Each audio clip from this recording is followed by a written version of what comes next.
Hello and good morning everyone. आज की class में हम जानेंगे भारत में जो संसदीय सीट है वो आपने सुना होगा 545 है, उसको बढ़ाकर कितनी कर दी जाएगी, उसको भी इसका क्लास में हम जानने की कोशिश करेंगे कि कितनी हो जाएगी एक्चुअली में और किस तरह से होगा सारा प्रोसेस। उसके अलावा हाल ही में चर्चा में रहे कोन्याक जनजाति किस स्टेट से रिलेटेड है और क्यों हाल ही में चर्चा में है, ये भी बहुत एक इंपॉर्टेंट क्वेश्चन बन जाता है। और वहीं बात करें बिहार के नए मुख्यमंत्री जब नीतीश कुमार ने इस्तीफा देके वो जब राज्यसभा में चले गए तो उसके बाद नए मुख्यमंत्री कौन बने, वो सारी चीजें भी इस क्लास में जानेंगे और नीतीश कुमार के पूरे करियर के बारे में भी हम जानेंगे इस क्लास में।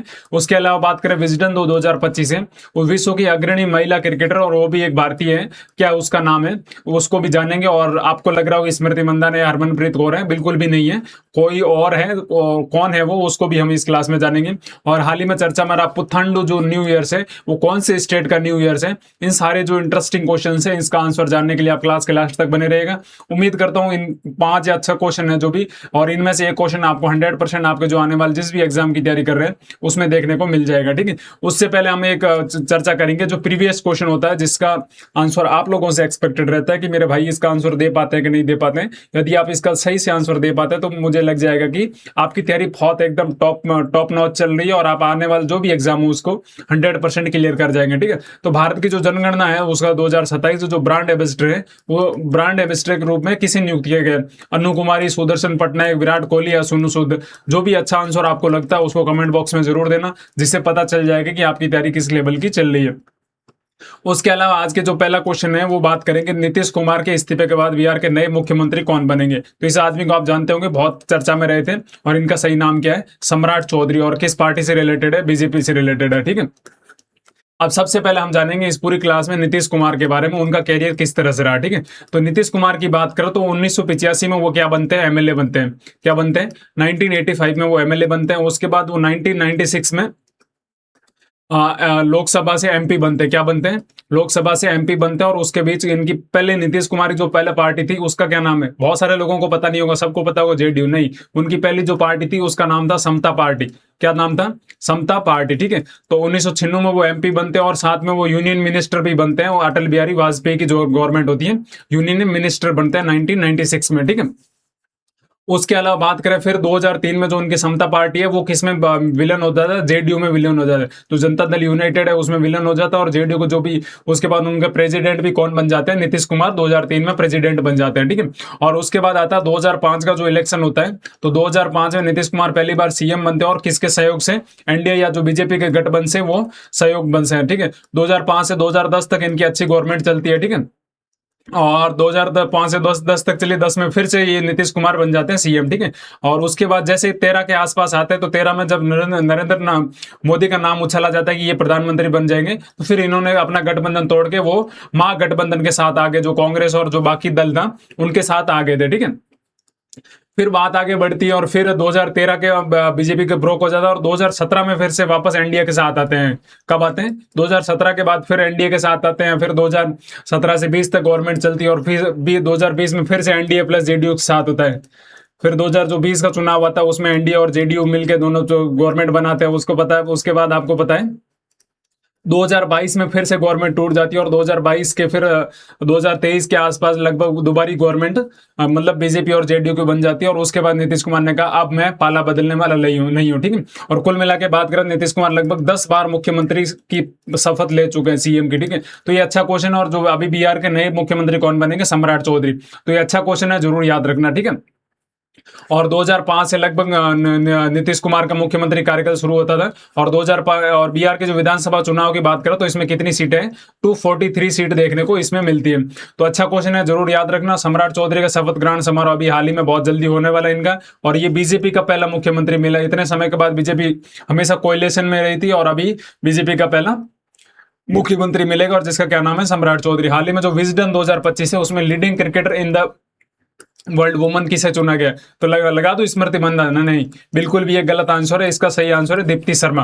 अब दीप्ति शर्मा को क्यों दिया गया पता है, इसके पीछे का रीजन जानना। 2025 का जो भी ओडीआई वर्ल्ड कप हुआ था उसमें प्लेयर ऑफ द टूर्नामेंट रही थी कौन, दीप्ति शर्मा। जो ओडीआई वर्ल्ड कप है उसमें प्लेयर ऑफ द टूर्नामेंट रही थी, पीओटी कौन रही थी, दीप्ति शर्मा। तो प्लेयर ऑफ द टूर्नामेंट क्यों रही आपके सवाल में है, क्योंकि इन्होंने 215 से ज्यादा रन बनाए थे और प्लस बात करें तो 22 विकेट्स लिए थे वर्ल्ड कप में। ठीक है, जिसके कारण, और जो फाइनल का मैच है उसमें भी मैन ऑफ द मैच रही थी कौन, दीप्ति शर्मा। तो ये बहुत अच्छा क्वेश्चन बनता है, जरूर याद रखना। और इसके अलावा बात करें मेंस में किसको दिया गया, मिचेल स्टार्क को दिया गया। किसको, मिचेल जो स्टार्क है उसको दिया गया था, जो विजडम 2025 में leading cricketer in the world जो भी है उसमें मैन में दिया गया था मिचेल स्टार्क। मिचेल स्टार्क क्योंकि पिछले साल पूरे में लगभग 55 से ज्यादा टेस्ट विकेट लिए थे, 55 से ज्यादा विकेट लिए थे इन्होंने। और वहीं बात करें इन्होंने जो एसेस सीरीज थी उसमें 33 से ज्यादा विकेट लिए थे, जिसके कारण मिचेल स्टार्क और दीप्ति शर्मा को विजडन जो leading cricketer in the world का अवार्ड दिया गया था। और वहीं बात करें विजडन जो पत्रिका होती है जिसकी स्थापना की बात करें तो 1864 के आसपास हुई थी, ठीक है। तो अच्छा क्वेश्चन है, जरूर याद रखना, ठीक है। और उसके अलावा अन्य विजडन पुरस्कार में वर्ष के जो 5 क्रिकेटर है, शुभमन गिल, रविंद्र जडेजा, ऋषभ पंत, मोहम्मद सिराज और हसीब हमीद है, ये कहां से रिलेटेड है, इंग्लैंड से रिलेटेड है। और अग्रणी जो T20 खिलाड़ी है वो किसको दिया गया, अभिषेक शर्मा को दिया गया, ठीक है। तो ये अच्छे क्वेश्चन है, जरूर याद रखना, पक्का आपके किसी और किसी एग्जाम में देखने को मिल सकता है। हाल ही में चर्चा में रहा पुथंडू किस तमिल माह के पहले दिन मनाया जाता है।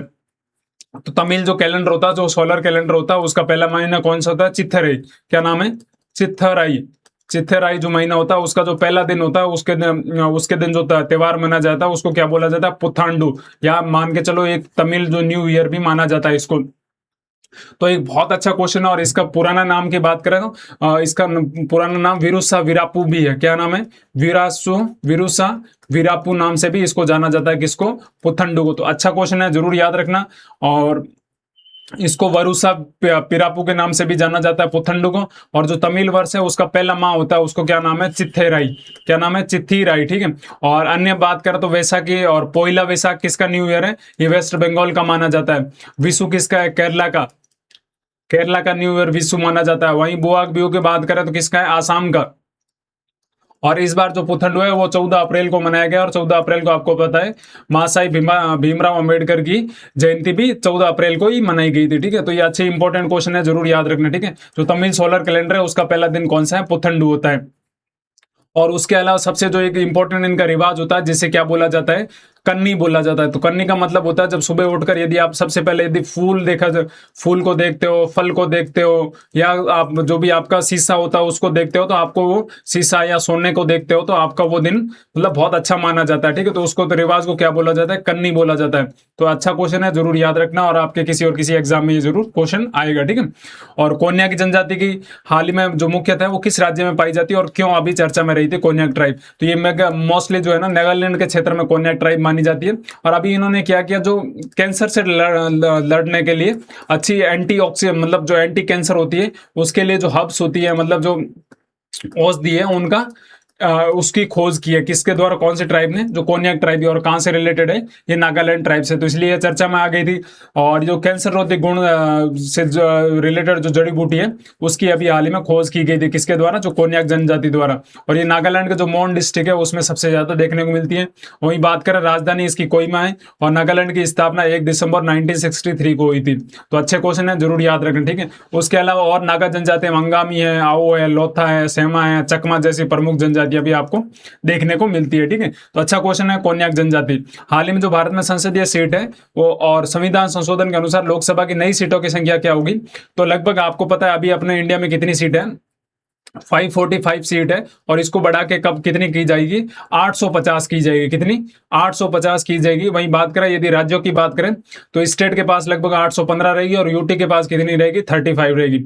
और जब 850 हो जाएगी तो फिर जो 33% महिलाओं का जो आरक्षण है वो भी इंप्लीमेंट किया जाएगा। उसका मतलब जो भी 850 है उसका 33% सीट आपको 1/3 सीट इसमें वुमेन्स की रिजर्व रहेगी, ठीक है। और ये अच्छा है। अब ये जो पिछली बार जब डिलिमिटेशन हुआ कब हुआ था, जब 2002 में हुआ था, जब 2001 की जनगणना के अनुसार इसका हुआ था, ठीक है।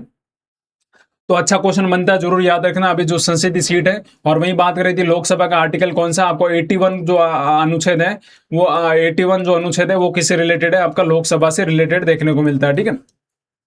और ये इंपॉर्टेंट क्वेश्चन है। और 850 याद रखना, आने वाले समय में 100% अपनी जो लोकसभा है। और इसके अलावा जो होगा, और इसका जो मेन तथ्य है, जहां सबसे ज्यादा जनसंख्या होगी, जहां सबसे ज्यादा जनसंख्या हो उनको सीटों, और इसका मतलब यूपी में जो सबसे ज्यादा 83 या 84 है वो बढ़ के लगभग 120 या 130 के आसपास चली जाएगी, ठीक है।